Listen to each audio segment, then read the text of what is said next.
Xin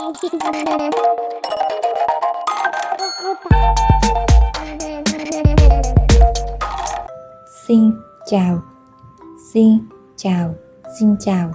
Tạm biệt, tạm biệt, tạm biệt.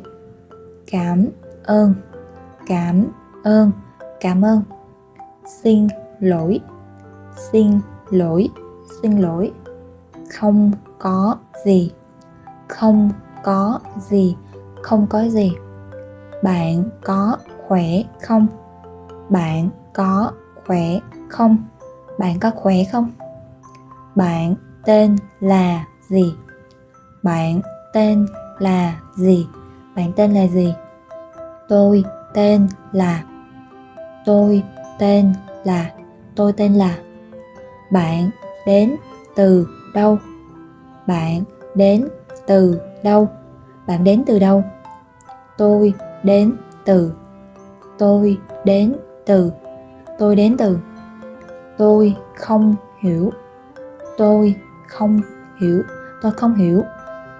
Bạn có thể nói chậm hơn được không?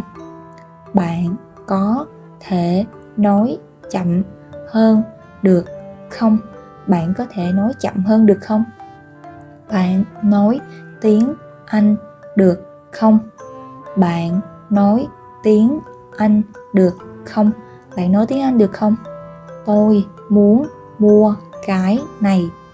Tôi muốn mua cái này. Tôi muốn mua cái này. Bao nhiêu tiền?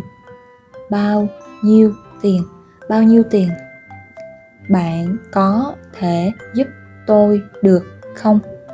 Bạn có thể giúp tôi được không? Bạn có thể giúp tôi được không? Bạn có thể chỉ cho tôi đường đi được không?